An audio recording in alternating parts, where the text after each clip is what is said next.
So very good morning to all of you, और good afternoon, good night जब भी। हम यूट्यूब पे हैं, तो आप ये वीडियो कभी भी देख रहे हो सकते हैं, उसके हिसाब से विश एक्सेप्ट करें। This is unit number 5।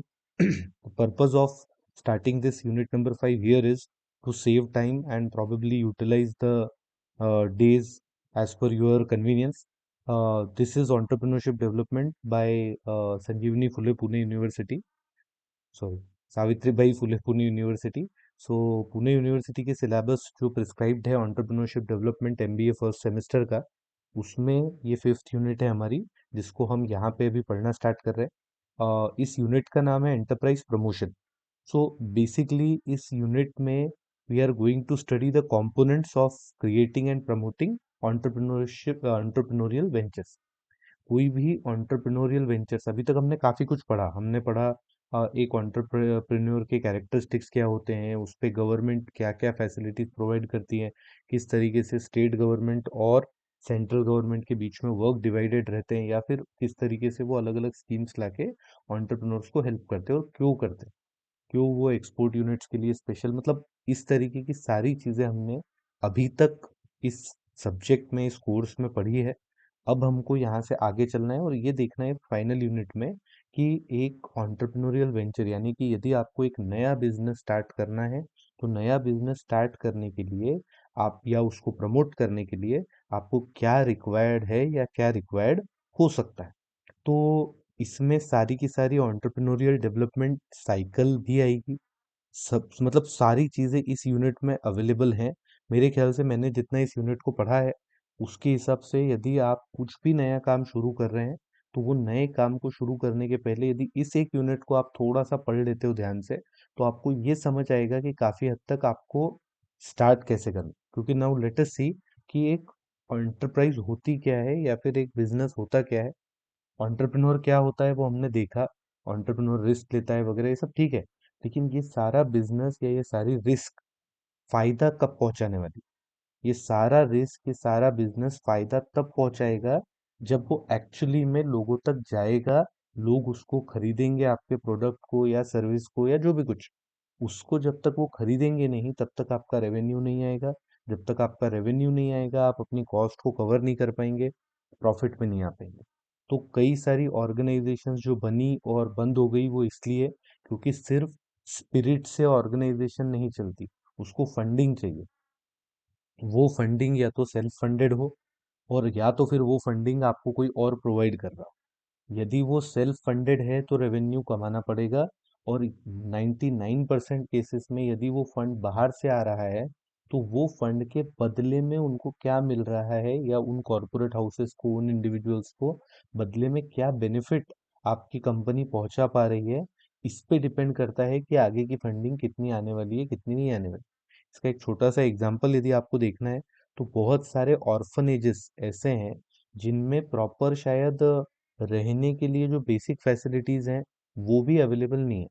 अब इतने सारे कॉरपोरेट हाउसेस हैं, तो क्यों नहीं वो मिलके डिसाइड करते कि अपने, से सपोज इंडिया में जितने भी ऑर्फनेजेस हैं, अनाथ आश्रम है, या जितने भी ओल्ड एज होम्स हैं, तो चलो उन ओल्ड एज होम्स में, उन अनाथ आश्रम में हम बेसिक फैसिलिटीज एकदम प्रॉपर करके देंगे, और कहीं पे कोई प्रॉब्लम नहीं आएगी। यही हमारा सीएसआर इनिशिएटिव।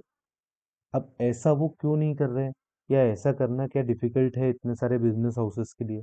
ये तो शायद एक दो लोग, रिलायंस, टाटा और ये सब मिलके ही कर डालेंगे।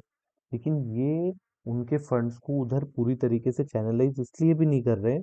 उसका रीजन है कि वहां से उनको आउटकम कितना मिलने वाला है, ये अभी भी क्लियर नहीं। तो उसमें उनकी कुछ गलती भी नहीं है, क्योंकि जब कोई एंटरप्राइज शुरू करता है, या जब कोई बिजनेस शुरू करता है, तो डेफिनेटली वो अपने फायदे के बारे में सोचेगा, और सोचना चाहिए, इसमें कुछ गलत नहीं है।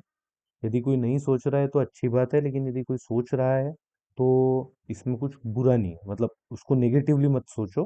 बट ये सोचो कि आप अपने वेंचर को इस तरीके से कैसे डिजाइन कर सकते हो कि उन कंपनीज को उसका बेनिफिट हो, ताकि वो अपने फंड्स आपकी तरफ डाइवर्ट करने में ज्यादा सोचे नहीं।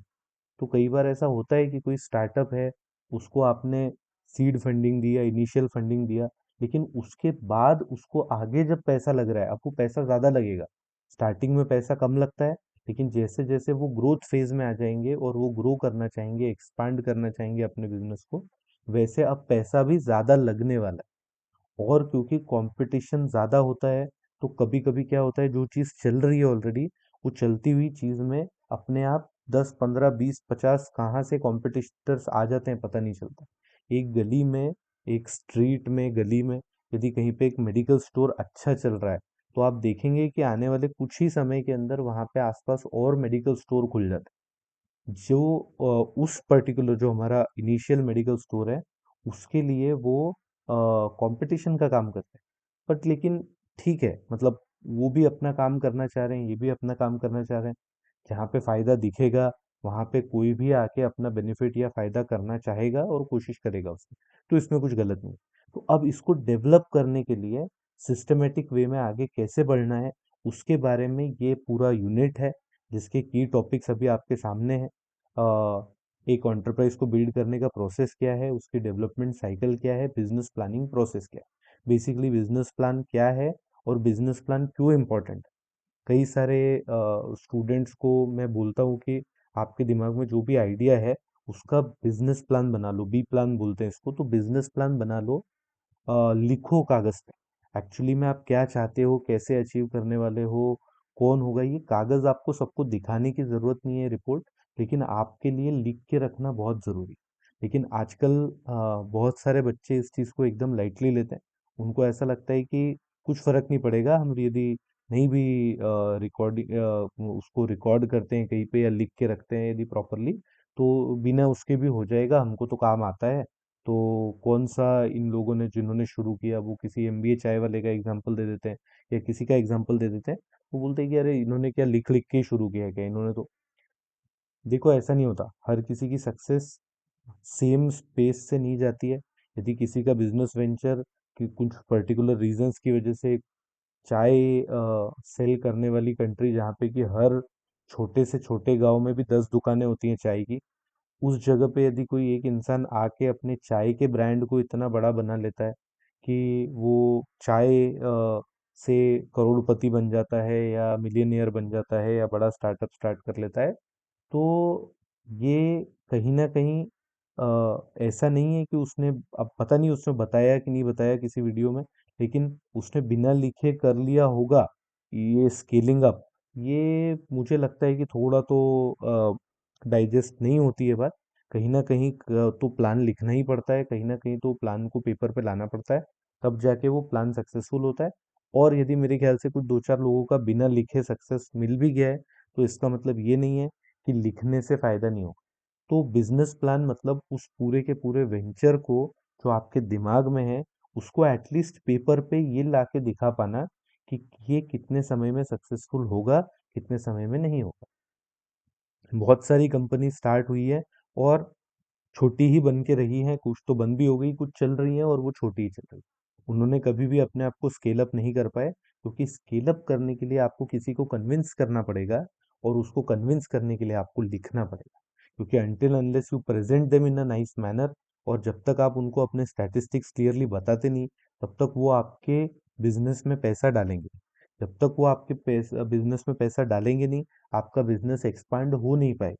आप अपने अपने पैसे से एक लिमिट तक एक्सपांड कर सकते हैं, उसके बाद आप एक्सपांड नहीं कर सकते हैं। आपको लोगों से पैसा लेना ही पड़ता है। और यदि जो वो जितने भी बड़े बिजनेस हुए, रिलायंस भी आज बना है तो कोई खुद के पैसे से नहीं बना है, वो लोगों से पैसा लेके ही कंपनी स्टार्ट हुई थी और लोगों से आज भी पैसा ले ही रही है, ताकि वो अपना स्केल अप कर पाए। तो ये एक थॉट है, अब देखो ये कैसे डाइजेस्ट होता है। बट हाँ, बिजनेस प्लान की अपनी इम्पोर्टेंस है। At least my student should not take it lightly, और they should actually try to focus on how they will execute their plans. तो it's a very good practice, मतलब sit with a cup of coffee और चाय या whatever you want, green tea, health और diet friendly, health friendly options. So detox tea भी आई है आजकल मार्केट में। तो कुछ भी आप लेके बैठिए शांति से और लिखिए कि आप एग्जैक्टली क्या चाहते हैं, और लिखना क्या है वो यहाँ पे इस वीडियो में हम अभी स्टडी करेंगे। तो अभी इस वीडियो में हम पहले दो लेक्चर्स देख रहे हैं, इसीलिए लेट अस सी कितना बड़ा वीडियो जाता है। यदि एक एक ही लेक्चर हुआ तो lecture number 22, that is what we are going to continue. If time permits will go for lecture number 23। Okay. So creating entrepreneurial venture और एंटरप्रेन्योरशिप डेवलपमेंट साइकिल क्या है। तो इस वाले पर्टिकुलर लेक्चर में ये टॉपिक हमारा कंस्ट्रेंट रहेगा। सो लेट अस सी एंटरप्रेन्योरशिप है क्या। तो सबसे पहली बात, एंटरप्रेन्योरशिप एक प्रोसेस है। आई होप कि ये आपको क्लियरली विजिबल होगा। एंटरप्रेन्योरशिप एक प्रोसेस है। ये बहुत इंपॉर्टेंट वर्ड है, प्रोसेस। ये वन टाइम सक्सेस या वन टाइम फेल्यूर नहीं है, इट इज अ प्रोसेस। हो सकता है कि आपको शुरुआत में सक्सेस मिल रही हो, इसका मतलब गारंटी नहीं है कि आपको अगले वाले क्वार्टर में भी सक्सेस मिलेगी। यदि वो फेल्यूर मिला है तो इसका मतलब ये नहीं है कि आपको पिछले वाले में फेल्यूर मिला है तो अगले वाले में भी फेल्यूर मिलेगा। और इसका मतलब ये भी नहीं है कि सक्सेसफुल हो गए हो तो एक्सपांड कर लो जाके फटाक से, या फिर आप फेल्यूर हो गए हो तो कंपनी बंद कर दो। It is a process. Process में आपको फैक्टर्स डिसाइड करने होते हैं, कोई भी किसी भी प्रोसेस में। कि सपोज एक रोटी बनानी है, तो रोटी बनाने के लिए क्या है कि आपको एक पर्टिकुलर क्वांटिटी में आटा लेना है, पानी लेना है। कुछ लोग उसमें तेल डालना चाहते हैं, कुछ लोग उसमें थोड़ा नमक डालना चाहते हैं, जैसा भी उनकी रिक्वायरमेंट है उसके अकॉर्डिंग आपने पहले इंग्रेडिएंट्स ले लिए। इंग्रेडिएंट्स के अकॉर्डिंग अब आप पानी उसको एक पर्टिकुलर अमाउंट में डाल रहे हैं और वो आटा गूंथना आपने शुरू किया। और उसके बाद फिर अब वो प्रोसेस हो रहा है, चल रहा है। तो हो सकता है कि कभी पानी ज्यादा हो जाए, हो सकता है कभी कम हो जाए, हो सकता है कभी, ये प्रोसेस है, करते करते आता है। So it is not that कि एक आउटकम डिसाइड करेगा कि कंपनी चलेगी कि नहीं चलेगी, इट्स अ प्रोसेस। तो एंटरप्रेन्योरशिप इज अ प्रोसेस। किस चीज का प्रोसेस है? आइडेंटिफाई करना। आइडेंटिफाई नहीं हो पा रहा है तो क्रिएट करना। Identify, create and pursue opportunities. मतलब अपॉर्चुनिटीज क्रिएट करनी है, अपॉर्चुनिटीज ढूंढनी है, आइडेंटिफाई करनी है, या फिर उसको और जब वो दिख जाए, यदि वो क्रिएट हो जाती है या फिर यदि वो दिख जाती है, तो फिर आपको परस्यू करना है, यानी कि उसके पीछे लग जाना है। That is what the process. और ये सब क्यों क्यों लगोगे आप उस अपॉर्चुनिटी के पीछे? To develop profitable ventures. innovative and profitable. Why I did not highlight innovative is uh, profitable is primary importance to me, because जब भी कोई इनोवेशन भी करना चाहता है, कहीं ना कहीं उस वेंचर का कोर एम सिर्फ इनोवेशन नहीं होता कि चलो मैं इनोवेट करता हूँ, मुझे मजा आ रहा है, प्रॉफिट नहीं हुआ तो भी चलेगा। तो प्रॉफिटेबल वेंचर्स ही सरवाइव करते हैं आखिर में। तो इसीलिए प्रॉफिटेबल वेंचर्स इज इम्पोर्टेंट। सो ये एंटरप्रेन्योरशिप है। अब ऐसी अपॉर्चुनिटीज जो कि प्रॉफिटेबल वेंचर में कन्वर्ट हो, उनको क्रिएट करने के लिए हमको क्या करना। सो अब यहाँ पे थोड़ा सा एक इम्पोर्टेंट हो जाता है ये। इतनी चार स्टेप्स हैं। इंसेप्शन, इंसेप्शन के बाद फिजिबिलिटी स्टडी, इंसेप्शन, इंसेप्शन के बाद फिजिबिलिटी स्टडी, और फिजिबिलिटी स्टडी के बाद बिजनेस कॉन्सेप्ट। तो first is Inception, second is feasibility study, third is business concept, and fourth is business plan. ये चार steps one by one. Inception मतलब क्या? एक आइडिया या एक अपॉर्चुनिटी जो आपके पैशन या स्किल, मतलब जो काम आपको आता है। बहुत सारी अपॉर्चुनिटी हो सकती है दुनिया में, लेकिन जैसे कि फॉर एग्जांपल अभी आपको क्रिकेट टीम में ऑलराउंडर हार्दिक पांड्या इंजर्ड हो गया, कोई और ऑलराउंडर चाहिए। अब अपॉर्चुनिटी तो है, लेकिन आप अपने घर में बैठे हैं, आपने क्रिकेट गली के बाहर कभी खेला नहीं, तो आपके अंदर वो स्किल नहीं है, और शायद आपका वो पैशन भी नहीं है। तो इस वजह से अब वो अपॉर्चुनिटी आपके साथ अलाइन नहीं होगी। तो ऐसे बहुत सारे बिजनेसेस हैं जो हो सकते हैं। कई सारे तो ऐसे बिजनेसेस थे जो हो ही नहीं सकते थे, वो भी अब बिजनेस हो गए। तो किसी ने सोचा नहीं था कि वो बिजनेस होने वाला है, लेकिन वो बिजनेस हो गया। तो जो भी आपके पैशन और स्किल के साथ आपकी अपॉर्चुनिटी अलाइन हो जाए, आप गैप ढूंढेंगे मार्केट में। ये वर्ड बड़ा इंपॉर्टेंट है कि identifying the market gaps. Gap किस चीज की है? Unmet needs. गैप है अनमेट नीड्स। ऐसी नीड्स की गैप है, ढूंढनी है, जो अभी पूरी नहीं है।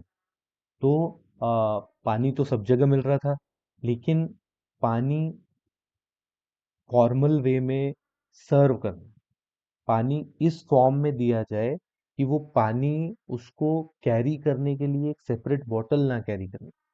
अभी आप सोचिए कि यदि 6-8 लोगों की फॉर एग्जांपल बॉटल्स में यदि पानी नहीं मिल रहा होता, और यदि वाटर बॉटल्स में पानी जो 10 रुपए की 20 रुपए की वाटर बॉटल्स होती है, बिस्लरी, किनले एंड ऑल, एक्वाफीना और ये सब, और लोकल ब्रांड्स, यदि ये पानी नहीं मिल रहा होता यहाँ पे, तो आप यदि 6 लोगों का एक फैमिली कहीं पे ट्रैवल करता है, तो आपको कितने बड़े जार्स कैरी करने पड़ते हैं साथ में, आप सोचिए।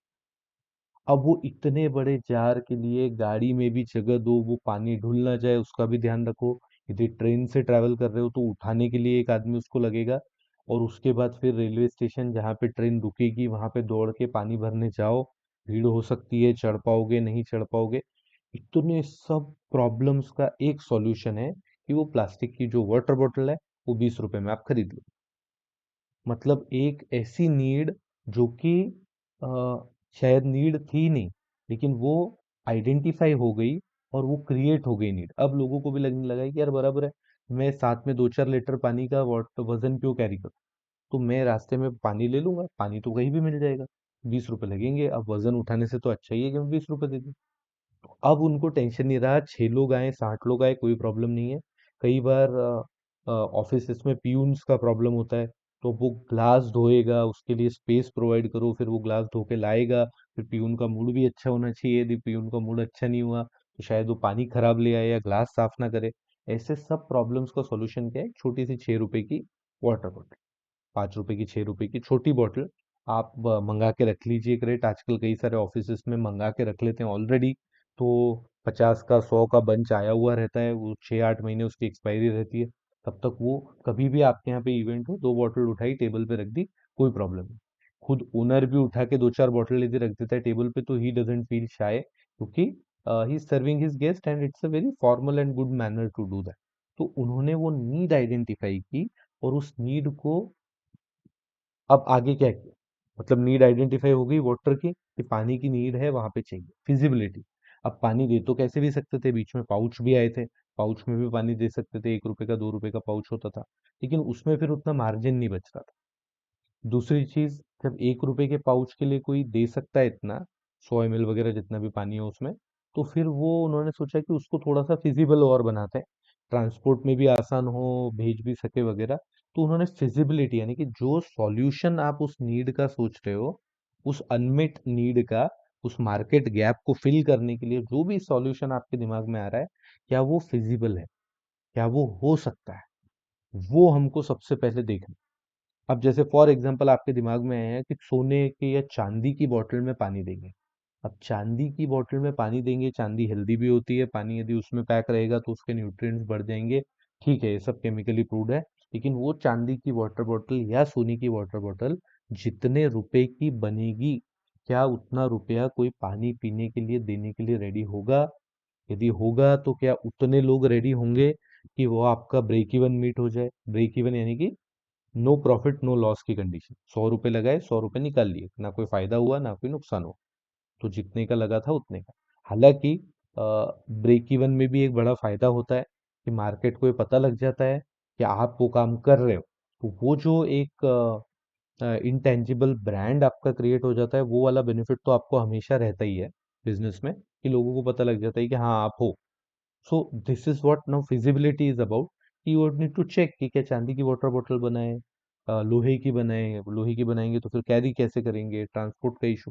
फिर प्लास्टिक की बनाए तो प्लास्टिक की बनाए तो कौन सा प्लास्टिक, फूड ग्रेड प्लास्टिक जो आपको मॉल में मिलती है बड़ी 250 रुपए की बॉटल, या फिर नॉर्मल प्लास्टिक जहाँ पे कि one time use and throw disposable type. ये फिजिबिलिटी चेक होगी कि कौन से वाले ऑप्शंस, कौन से वाले मार्केट में अप्लीकेबल हैं, कौन से वाले आइडियाज का बेनिफिट हो सकता है, उसको इवेल्युएट करना है। और कस्टमर बेस भी देख, चांदी की बोतल से पीने वाले लोग भी रहेंगे, लेकिन अब वो कितने होंगे, फिर उससे आपका प्रॉफिट हो पाएगा क्या, ये सारी चीजें देखनी। तो वो फिजिबिलिटी चेक करते हैं हर एंगल से।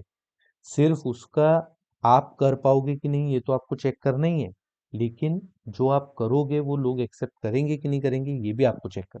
फिजिबिलिटी का study second, then business concept is the third thing.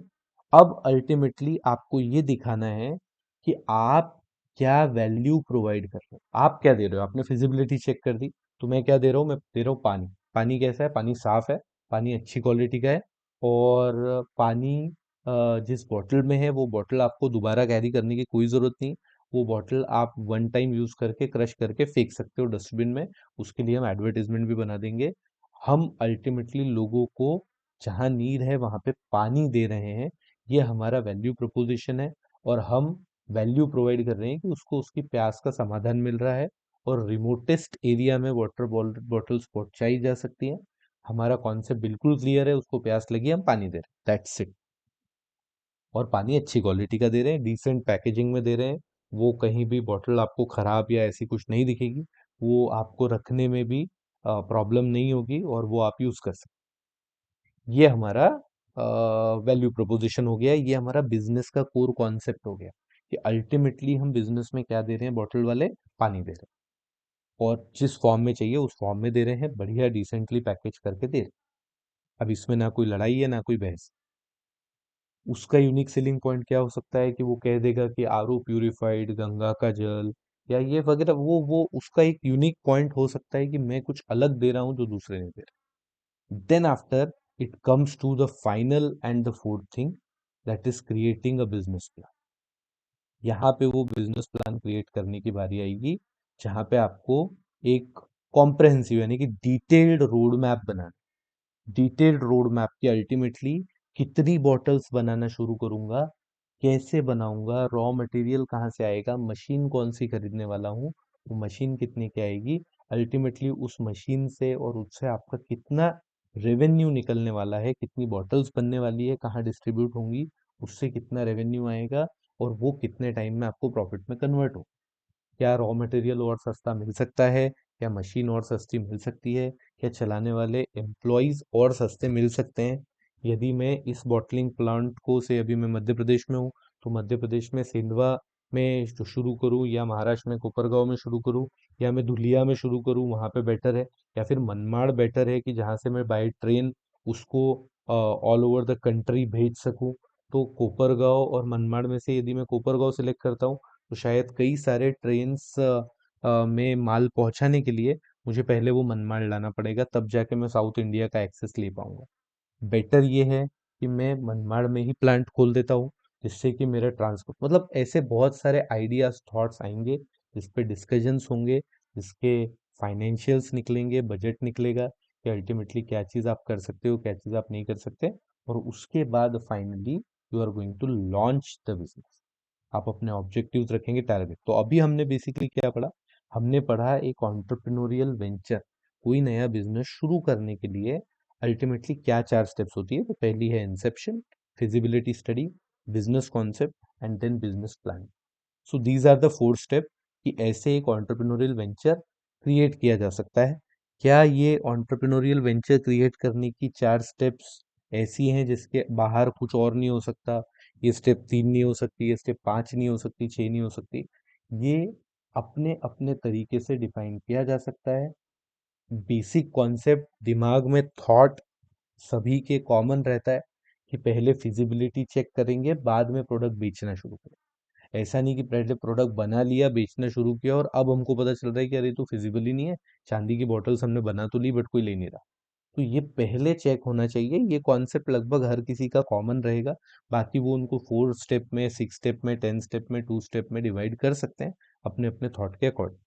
तो ऐसा कुछ नहीं है कि यही है वन एंड ऑल, ना। अब ये वेंचर स्टार्ट करने का तो ठीक है, ये एंटरप्रेन्योरशिप आगे कैसे बढ़ती है, तो इसके कुछ स्टेप्स हैं। इसमें पहला स्टेप है एंटरप्रेन्योरशिप डेवलपमेंट साइकिल। इसमें पहला स्टेप है सीड स्टेज। सीड, सीड मतलब बीज, हमको पता है। सो सीड स्टेज में आइडिया अभी अंकुरित हो रहा है, दिमाग में फूट रहा है। अभी तो वो सिर्फ एक थॉट है, अभी उस पर कुछ किया नहीं है, अभी तो कमरे में बैठे अभी तो डिस्कस कर रहे हैं। अपॉर्चुनिटी क्या हो सकती है, फिजिबिलिटी एनालिसिस वगैरह, ये सब भी अभी तो सीड स्टेज में, अभी हो कुछ नहीं रहा है। अभी ब्रेनस्टॉर्मिंग हो रही है, अभी डिस्कशंस हो रहे हैं, प्रैक्टिकलिटी पे चेक किया जा रहा है, पोटेंशियल उस आइडिया का कितना हो सकता है, इसके बारे में डिबेट हो रहा है। ये सब कुछ अभी डिस्कस हो रहा है, हो कुछ नहीं रहा है, डिस्कस हो रहा है। तो सीड स्टेज में वो अभी दिमाग में बीज डला है, अभी वो ब्रेनस्टॉर्मिंग हो रही है, अभी चल रही है, आइडिया जनरेट हो रहा है, अपॉर्चुनिटी ढूंढी जा रही है, फिजिबिलिटी की।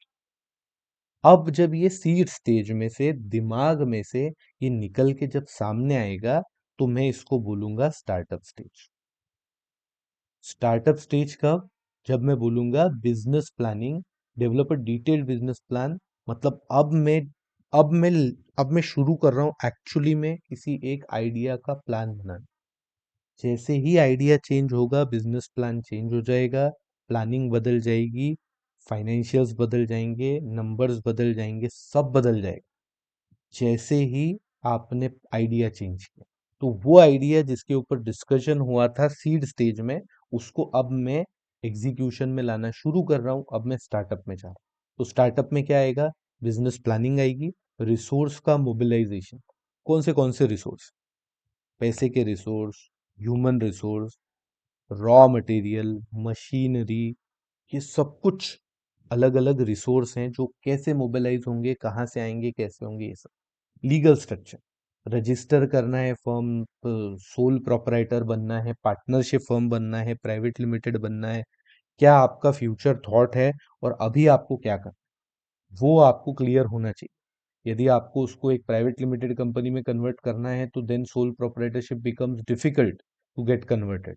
अब उसके लिए फिर आपको वो भी पढ़ना पड़ेगा, या तो वो पढ़ना पड़ेगा या तो कोई लीगल एडवाइजर, कंपनी सेक्रेटरी वगैरह, ऐसे लोग जो सीएस वगैरह कर चुके हैं, कॉरपोरेट लॉ के एक्सपर्ट हैं, वो शायद बता पाएंगे कि कौन से कंपनी को स्टार्ट करने से आपका अभी बेनिफिट है, बाद में कन्वर्ट हो सकता है, नहीं हो सकता, वो आपको देखना है। सो स्टार्टअप स्टेज में ये तीन चीजें होती हैं।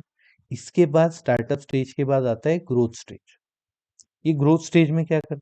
ग्रोथ स्टेज में क्या करते हैं? अभी फर्स्ट स्टेप तो हमारी सीड थी, दूसरी हमारी स्टार्टअप स्टेज थी, अब हमारी ग्रोथ स्टेज। ग्रोथ स्टेज में क्या कर रहे हैं? ग्रोथ स्टेज में मार्केट एंट्री, मतलब अभी मैं जो स्टार्टअप में जो काम थोड़ा थोड़ा शुरू किया था, रिसोर्स मोबिलाइज करने स्टार्ट किए थे, अब मैं मार्केट में एंटर करूंगा, क्योंकि अब मैंने एक्चुअली में लॉन्च किया है, अब मैंने सेल्स शुरू की है, अब मैं मार्केटिंग शुरू करूंगा, प्रमोशन स्टार्ट करूंगा, और मेरे ऑपरेशंस जो हैं वो अब स्टार्ट हुए हैं डे टू डे बेसिस पे। अब उसको बढ़ाना है नहीं बढ़ाना, ऑप्टिमाइज करना है नहीं, वो सेकेंडरी मैटर है, बट अब मैं आ चुका हूँ ग्रोथ स्टेज। सो पहली हमने देखी सीड स्टेज, दूसरी हमने देखी स्टार्टअप स्टेज, और तीसरी में हम आ गए ग्रोथ स्टेज। ग्रोथ स्टेज में एक्चुअली आपने करना शुरू किया, प्लानिंग नहीं, एक्चुअली करना शुरू किया, मार्केट में एंट्री ली। अब ग्रोथ के बाद एक्सपांशन, अब कुछ जगह पे ऐसा जाएगा कि एक्सपांशन ही ग्रोथ स्टेज है वगैरह, तो वो मैंने आपको बता दिया कि सबके अपने अपने थॉट हैं, अपने तरीके से वो उसको प्रेजेंट कर सकते हैं, डायरेक्शन सबकी सेम है, बेसिक कोर थॉट सेम। तो ग्रोथ स्टेज के बाद आएगा एक्सपांशन। अब मैंने मार्केट में एंट्री ली नहीं, तब तक मैं एक्सपांड कैसे करूंगा? अब मैंने पहले ग्रोथ स्टेज में मार्केट में एंट्री ली, मार्केटिंग प्रमोशन स्टार्ट किया, थोड़ा थोड़ा बिजनेस के ऑपरेशन शुरू किए, अब मैं जा रहा हूँ कहाँ पे? तो अब एक्सपांड करने जा रहा हूँ। अब एक्सपांड करने जा रहा हूँ मतलब मैं एग्जैक्टली क्या करने जा रहा हूँ? मैं या तो नए प्रोडक्ट या नए मार्केट में जाऊंगा सेम प्रोडक्ट के साथ। जैसे कि फॉर एग्जांपल मैं पानी की वाटर बॉटल बेच रहा हूँ, तो मैं वाटर बॉटल बेचने के लिए ही पहले मध्य प्रदेश में बेचता था, अब महाराष्ट्र में जाऊंगा, फिर साउथ में जाऊंगा, ये भी मेरा एक्सपेंशन हो गया।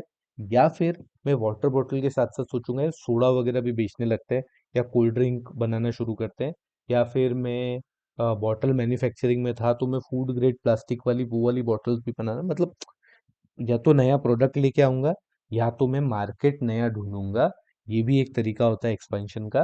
पेनिट्रेशन की भी एक स्ट्रेटेजी होती है कि जिस मार्केट में आप ऑलरेडी हो, उस मार्केट में आप अपने मार्केट शेयर्स को, या मार्केट क्या कहते हैं उसको, मार्केट में जो आपका शेयर है, कि suppose you are selling to से 1 लाख कस्टमर्स हैं, 1 लाख में से 10,000 को आप सेल कर रहे हैं, तो जब आप पेनिट्रेट करोगे तो आप आपका मार्केट साइज, मतलब मार्केट साइज बढ़ाना।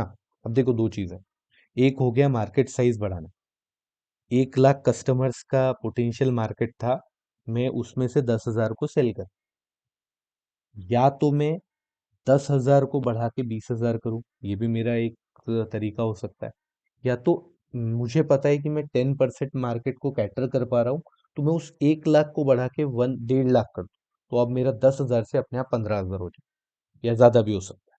तो ये जो एक थॉट है, वो दोनों तरीके से मार्केट एक्सपांड करने का। तो या तो मैं नया प्रोडक्ट लेके आऊंगा, या तो मार्केट को एक्सपांड करूंगा, मैं स्केल अप करूंगा अपने बिजनेस को, मैं अलायंस ढूंढूंगा, स्ट्रेटेजिक अलायंस, यानी कि पार्टनरशिप्स, कोलैबोरेशंस, लोगों के साथ जुड़ना, दूसरी कंपनीज का हेल्प लेना, किसी और के डिस्ट्रीब्यूशन चैनल को यूज करना।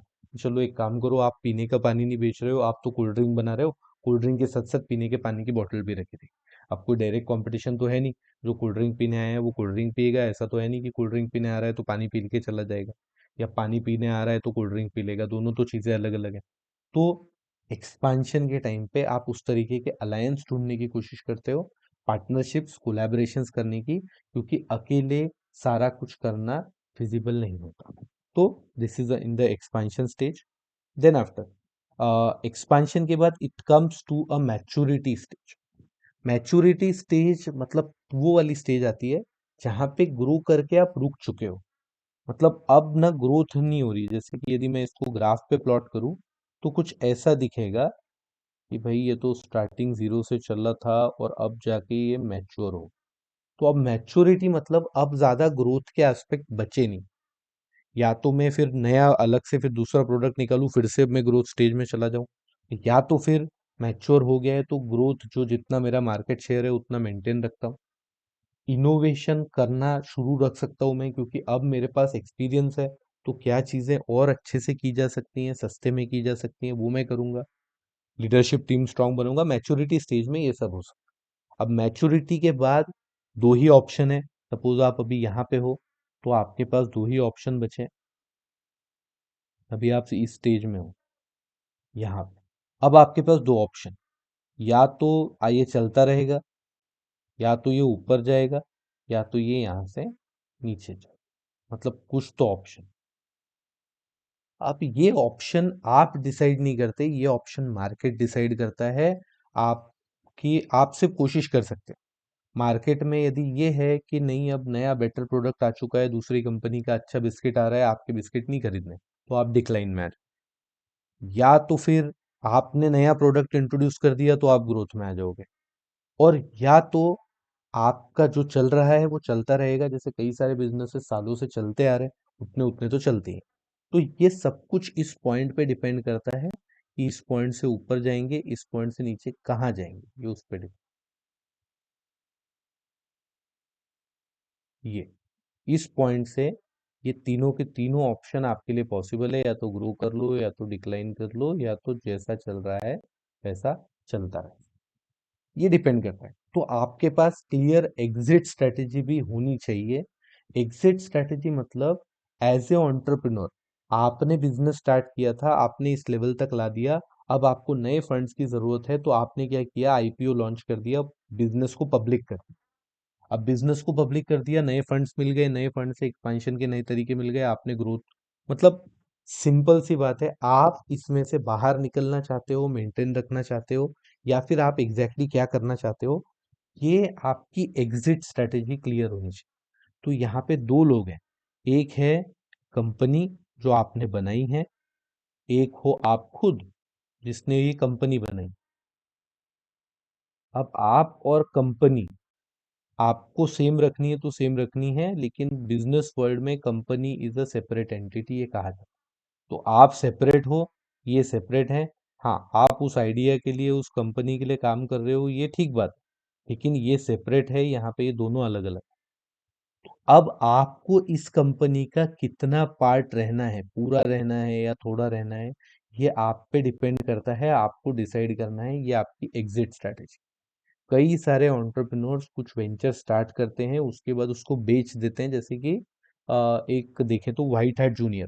व्हाइट हैट जूनियर ये स्टार्ट हुई थी company to train the students coding language सिखाने के लिए। उसके बाद उन्होंने कुछ एक दो साल काम किया, काफी रेवेन्यू अर्न किया लोगों में, कोविड के पीरियड में स्पेशली उन्होंने बहुत हाइक लिया। तो मिस्टर बजाज वो ही स्टार्टेड द कंपनी, और देन एक लेवल तक लेके गए। उसके बाद काफी हजार करोड़ में वो कंपनी बायजूस ने खरीदी। अब बायजूस ने खरीदी, उसके बाद फिर अब जो फंडिंग आनी है वो आएगी बायजूस से। और व्हाइट हैट जूनियर में जो लोग काम कर रहे थे, करण बजाज वगैरह, वो सब लोग वो अपना काम कर रहे हैं, बट अल्टीमेटली जो उनको उनके वेंचर से मिलना चाहिए था वो उनको पैसा मिल गया। उन्होंने काफी ज्यादा पैसे उस वेंचर की सक्सेस से कमा लिए, इतना बड़ा ब्रांड वो बना लिया कि वो बायजूस ने परचेस कर लिया। ये उनकी एग्जिट स्ट्रेटेजी क्लियर। अभी क्या हुआ, अब they are working as a employ. अब वो जॉब छोड़ सकते हैं, अभी उनका स्टेक उतना है नहीं, जो उन्होंने जो शुरू किया था वो काम। तो कहने का मतलब ये है कि उस एंटरप्रेन्योर की उस बिजनेस में से एग्जिट स्ट्रेटेजी क्या है, और वो ट्रांजिशन स्मूथ कर दे, यदि किसी और को हैंड ओवर करना चाहता है तो वो कुछ इनसाइट्स वगैरह बेसिक समझा दे, उसका चार्ज लेना है ले ले, जैसा भी मर्जी। बट देन उसका प्लान क्लियर हो कि एग्जैक्टली करना है। तो कुछ लोगों के दिमाग में रहता है, अभी इन्होंने 2 साल में कर दिया, कुछ लोग 7 साल में, भाई हम 5-7 साल इस पे काम करेंगे, उसके बाद नहीं करेंगे। तो ऐसा रहता ही है, बहुत सारे वेंचर कैपिटलिस्ट कुछ साल ही इन्वेस्ट करते हैं, उसके बाद वो हट जाते हैं वहां से, because they go ahead and start funding different ventures. तो वो वाला प्रॉफिट वहां से, क्योंकि वो मैच्योर स्टेज में आ गया है, अब पैसा एक लिमिट से ज्यादा बढ़ नहीं रहा उसमें, तो उन्होंने अपने पैसे वहां से निकाल लिए। और दूसरा, this is what exit strategy is all. तो ये हमारा लेक्चर नंबर 22 था। मेरे ख्याल से बहुत ज़्यादा एक्सटेंड हो चुका है लेक्चर, तो we should not increase the time. और लेक्चर नंबर 23 हम अगले वीडियो में देख लेंगे। इसमें से हमने क्या टेक अवे किया, तो these are the takeaways on your screen. Entrepreneurship involves identifying opportunities, creating a clear business concept, and developing a comprehensive business plan. Entrepreneurship development cycle comprises stages from idea generation, जिसको कि हमने Inception कहा था, to the exit strategy, मतलब seed stage से लेके तो exit stage तक का पूरा जर्नी है। Success in entrepreneurship requires adaptability, innovation and effective resource management. Adaptability क्यों? जो मार्केट कंडीशंस हैं उनके हिसाब से खुद को अडाप्ट कर लेना वो जरूरी है। मार्केट बदलता है, कंडीशंस बदलती हैं, आपको उनको खुद को अडाप्ट कर लेना चाहिए। नया इनोवेशन, नए तरीके निकालते रहने चाहिए, और रिसोर्सेज का सही सही management. This is what it is all about. It is a dynamic and a challenging journey, it's not easy. So let us see now. This was your lecture number 22, which is creating entrepreneurial venture and entrepreneurship development cycle. जिसको भी नहीं समझ आया वो आराम से उसको pause करके बैक करके देख सकता है। नेक्स्ट लेक्चर में हम देखेंगे बिजनेस प्लानिंग प्रोसेस। एक बिजनेस प्लान को टूल की तरह कैसे यूज किया जाता है, और बिजनेस प्लान कैसे बनाया जाता है, उसमें क्या क्या चीजें आती हैं, उसके components. That is what we are going to see. Thanks a lot. जय हिंद।